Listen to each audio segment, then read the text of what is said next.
Hey guys, today we're going to be talking about John Adams, the second President of the United States, who held office only for one term from 1797 to 1801. Here are the questions for the video. Take a moment to read them over. So, after George Washington steps down after 8 years as president, John Adams is elected to the position and tries to pick up where Washington left off. He represents the Federalist Party, and he runs against Thomas Jefferson, winning a narrow victory, 71 votes in the Electoral College to 68. And Adams inherits all of the problems that George Washington left. And these two problems were divided politics, that is the division between the Federalists and the Republicans, and also international trouble, trying to avoid war with France or England. So John Adams was kind of a grumpy, squatty old guy at this point, and he was really brilliant, but he wasn't always really great at resolving these complex political issues. So he had more or less a difficult time as president. First, about the problem of divided politics.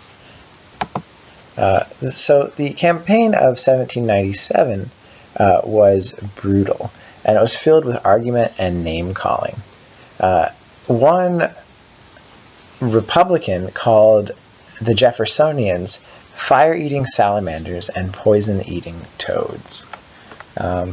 And these arguments were not only limited to verbal attacks, but as you can see in the picture there, it got so bad that sometimes Republicans and Federalists fought each other and even severely injured each other in the national capital when they were supposed to be making laws.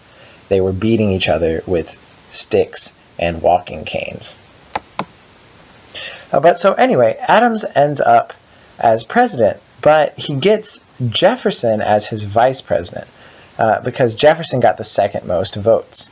And this is pretty unfortunate for Adams because Jefferson, who's supposed to be backing him up, actually opposes Adams at every turn and tries to prevent Adams from passing his legislation, which Jefferson actually disagrees with. And so this makes it really hard for Adams to get anything done, and it faces him, he is faced with lots of criticism for basically anything he does. This situation will eventually lead to the acts known as the Alien and Sedition Acts, which limit the ability of people to criticize the government, and we're going to talk more about that in tomorrow's video. On top of the problem of divided politics, which made it difficult for Adams to get anything done, he also still faced trouble with England and France. And the basic deal here was that America was trying not to get sucked into a war.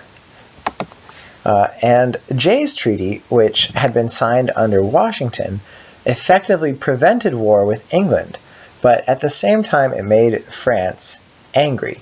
France was angry because it seemed like America was making friends with Britain, and France thought that America was on its side.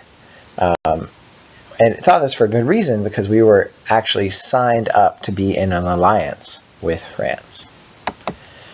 So Adams tries to send some people over to France to fix things and to kind of smooth everything out. But the French are not very respectful of the Americans, and they're actually not even allowed to negotiate without paying a bribe to certain French officials. This situation is called the Thexyz Affair, and the guy responsible for it is this guy pictured here, the French Foreign Minister Talleyrand, who basically said that if the Americans wanted to talk with France, if they wanted to make things better, they would have to pay a bunch of money to France just to talk. The Americans were outraged by this suggestion and felt extremely disrespected by France, and as a response demanded war against France. And anti-French fervor reached a record high, you might say.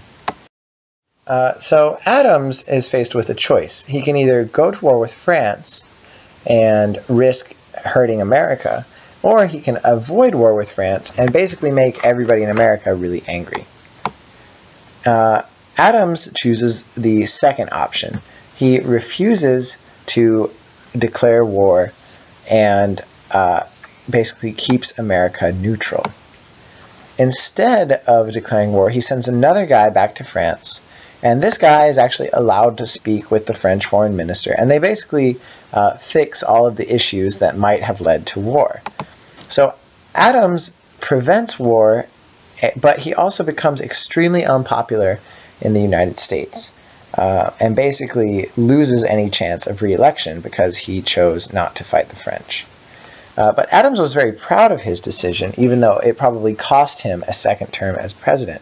And he even once proposed that his tombstone should read, "Here lies John Adams, who took upon himself the responsibility of the peace with France in the year 1800.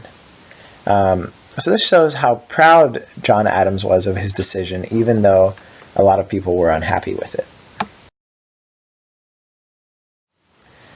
So those are some of the major issues that John Adams faced in his presidency.